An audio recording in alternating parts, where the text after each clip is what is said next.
దోపిడి చరిత్రలో ఎన్నో రకాల దోపిడీలు చూశాం. రాజులు పక్క రాజ్యాల మీద దాడి చేసి దోచుకున్న దోపిడీ చూశాం. గజ దొంగలు ఊర్లో మీద పడి గ్రామాలు దోచుకున్న దోపిడీ చూశాం. తర్వాత కాలంలో పేదల కష్టాలు దోచుకున్న జమీందారులను, దొరలను చూశాం. ప్రజాసేవ పేరుతో ప్రజల సొమ్మును దోచుకున్న నాయకులను చూశాం. ప్రపంచవ్యాప్తంగా ఎంతో మంది రాజకీయ నాయకులు చేసిన రకరకాల దోపిడీలు చూశాం. కానీ ప్రపంచం మొత్తం విస్తుపోయే ఒక దారుణమైన, అరాచకమైన, నీచమైన దోపిడీ ఒకటి మనం ఎప్పుడూ చూడలేదు, ఎక్కడా చూడలేదు. అదే వైసీపీ ప్రభుత్వంలో జగన్ మాఫియా చేసిన లిక్కర్ మాఫియా దోపిడీ. కనీస పాపభీతి అయినా లేకుండా చేసిన ఈ లిక్కర్ మాఫియా చూసి ప్రపంచం మొత్తం అవాక్కయింది.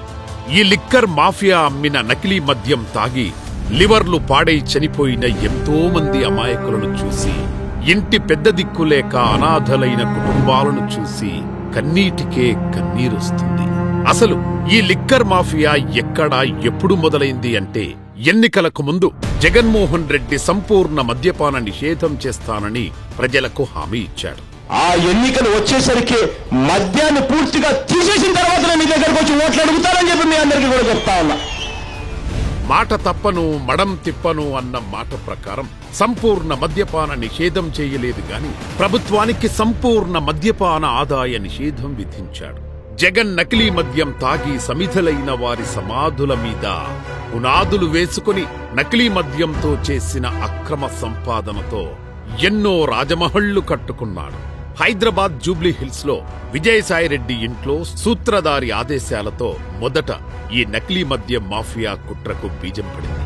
ఇందులో రాజ్ కసిరెడ్డి, అవినాష్ రెడ్డి తండ్రి భాస్కర్ రెడ్డి, విజయభాస్కర్ రెడ్డి తదితరులు పాత్రదారులు. మద్యం కుంభకోణానికి ఫ్యాక్షనిజం జోడించి అవినాష్ రెడ్డి తండ్రి భాస్కర్ రెడ్డికి సన్నిహితుడైన హనుమంతరెడ్డిని రంగంలోకి దింపారు. హనుమంతరెడ్డి మద్యం కంపెనీ ప్రతినిధులను, డిస్టిలరీ డిస్ట్రిబ్యూటర్లను తుపాకీతో బెదిరించి చాలా కంపెనీలను తన బినామీల పేరు మీద మార్చుకున్నారు. ఈ మొత్తం బెదిరింపులు రాజ్ కసిరెడ్డి, మిథున్ రెడ్డి, అవినాష్ రెడ్డి, విజయసాయిరెడ్డి, చెవిరెడ్డి భాస్కర్ రెడ్డి కనుసన్నల్లో జరిగాయి. వైసీపీ మాఫియా ప్రభుత్వానికి భయపడి భారీగా ముడుపులివ్వడానికి ఒప్పుకున్న కొన్ని కంపెనీల నుండి భారీ ముడుపులు వసూలు చేశారు. 2015లో కిరణ్ కుమార్ రెడ్డి డీకార్డ్ లాజిస్టిక్ కంపెనీని ప్రారంభించాడు. మొదట ఫ్లిప్కార్ట్ సరుకులు డెలివరీ బాధ్యతలు మాత్రమే చేసే ఆ కంపెనీని తర్వాత మద్యం మాఫియా కార్యకలాపాలలోకి ప్రవేశపెట్టారు. ఈ లాజిస్టిక్ కంపెనీ ఇతర సేవల రూపంలో డిస్టిలరీ నుండి ముడుపులు వసూళ్ల కోసం కొన్ని డొల్ల కంపెనీలు సృష్టించారు. డిస్టిలరీల నుండి వచ్చే ముడుపులు నగదును అక్రమంగా రవాణా చేయడం, చేర్చడంలో కిరణ్ కుమార్ రెడ్డి కీలక పాత్ర వహించారు. రాజశేఖర్ రెడ్డికి చెందిన ఈడీ ఎంటర్టైన్మెంట్ కార్యాలయాన్ని అద్దెకు తీసుకుని ముడుపులు వసూలు కేంద్రంగా మార్చారు. నంద్యాలలో ఎస్పీవై అగ్రో డిస్టిలరీని విజయసాయిరెడ్డి సమీప బంధువైన పెనక రోహిత్ రెడ్డి అల్లుడు శరత్ చంద్రారెడ్డి బెదిరించి సొంతం చేసుకుని ప్రేడెంట్ క్యాంపస్ లిమిటెడ్, శ్రేయాస్ ఇండియాస్ లిమిటెడ్ ద్వారా నిధులు మళ్లించారు. ఈశ్వర్ కిరణ్ కు చెందిన టెక్కార్ ఇన్నోవేషన్, లిక్కర్ ఇన్వెస్ట్మెంట్ ద్వారా ముడుపుల సొమ్మును బదిలీ చేశారు. ఈ ముడుపుల వసూళ్ల లెక్కలన్నీ కూడా ఈశ్వర్ కిరణ్ ద్వారా ఒక ప్రైవేట్ కంపెనీకి అప్పగించారు. ఇలా వసూలు చేసిన ముడుపుల సొమ్మును రాజ్ కసిరెడ్డికి అందజేశారు. రాజ్ కసిరెడ్డి ఇలా వసూలు చేసిన లిక్కర్ మాఫియా డబ్బు మూటలన్నీ అసలు సూత్రధారి రాజమహల్లో నేలమాలిగల్లోకి చేర్చేవాడు. ఇప్పటి వరకు జరిగింది కేవలం లిక్కర్ కంపెనీల నుండి వసూలు చేసిన ముడుపులు 3,300 కోట్లు మాత్రమే.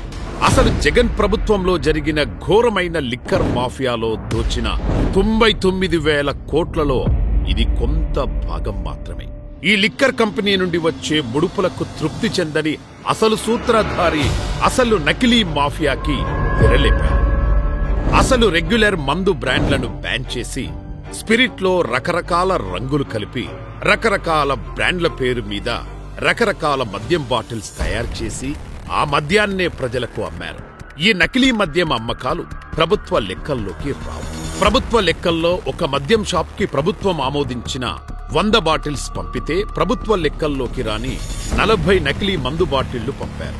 ఎన్ని రోజులైనా ఈ 40 బాటిల్స్ మాత్రమే అమ్మాలని మద్యం షాపులో పనిచేసే వాళ్లకు ఆర్డర్లు జారీ చేశారు. పల్లి బఠానీ, పూలు, అరటి పండ్లు అమ్ముకునే పేద వ్యాపారస్తులు కూడా యూపీఐ ద్వారా ఆన్లైన్ ట్రాన్సాక్షన్స్ తో వ్యాపారం చేస్తుంటే, జగన్ ప్రభుత్వంలో మద్యం షాపుల దగ్గర మాత్రం యూపీఐ లేకుండా నేరుగా క్యాష్ రూపంలో వ్యాపారం చేసింది. ఇలా మద్యం షాపుల్లో నకిలీ మద్యం ద్వారా వచ్చిన డబ్బును ఊరికి ఒక ఏజెంటును నియమించి వారికి అందింపజేసి ఆ ఏజెంట్ల ద్వారా అసలు లిక్కర్ మాఫియా నాయకుడి అనుచరులకు అందేట్లు చేశారు. ఆ అనుచరులు హైదరాబాద్, తాడేపల్లి తదితర పట్టణాల్లో రకరకాల అపార్ట్మెంట్లు అద్దెకు తీసుకుని ఈ నకిలీ మద్యం దోపిడీ డబ్బు మొత్తం అందులో దాచి ఆ డబ్బును కొంత బంగారంగా మార్చి, కొంత డబ్బును మనీ లాండరింగ్ ద్వారా విదేశాలకు తరలించి, కొంత రియల్ ఎస్టేట్ లో ఉంచి మిగిలిన మాఫియా డబ్బుని ఎన్నికల కోసం ఖర్చు చేసి అన్ని నియోజకవర్గాలకు పంపించారు. ఇలా అన్ని నియోజకవర్గాలకు డబ్బు పంపిణీ చేసే బాధ్యత చెవిరెడ్డి భాస్కర్ రెడ్డికి అప్పగించారు. కేవలం తన అధికార దాహం, తన దాహంతో నకిలీ మద్యం ద్వారా 1,00,000 కోట్లకు పైనే సంపాదించాడు ఆ కనికరం లేని కసాయి సూత్రధారి. ఆ స్పిరిట్ తో చేసిన నకిలీ మద్యం తాగి 32,800 మంది అతి దారుణంగా మరణించారు. ఈ 32,800 మందిది జరిగినది సహజ మరణం కాదు. జగన్ జే బ్రాండ్స్ అని తన సొంత పరిశ్రమల ద్వారా ఉత్పత్తి చేసిన మందుని ప్రజలకి తెచ్చి ఎక్కువ రేట్లతో అమ్మి ప్రజల ప్రాణాలతో చెలగాటమైన ప్రభుత్వం అండి అది. చాలా మంది ఆ రోజు మహిళలు చూస్తే ఆ ప్రభుత్వంలో అందరూ అసలు భర్తలు తాగుడికి బానిసలై తెచ్చే సంపాదన తేక ఎంతో తల్లడిల్లిపోయారండి.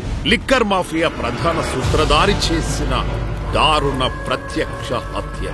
అంతేకాదు, ఇప్పటికీ నకిలీ మద్యం తాగి 1,00,00,000 మందికి పైగా ఆరోగ్యం చెడిపోయి దారుణమైన దౌర్భాగ్యాన్ని అనుభవిస్తున్న దీనావస్థలో ఉన్నారు. హద్దులు మీరిన ధనదాహంతో నాసిరకం మద్యం అమ్మిన సూత్రధారి చేసిన పాపానికి బలై మరణించిన అమాయక ప్రజలకు నివాళులు అర్పిస్తూ ఆ సైకో సూత్రధారికి సరైన శిక్ష పడాలని, నకిలీ మద్యం ద్వారా దోచిన సొమ్మును రికవరీ చేయాలని కోరుకునే ఎంతో మంది ప్రజలతో పాటు మేము కూడా కోరుకుంటున్నాం.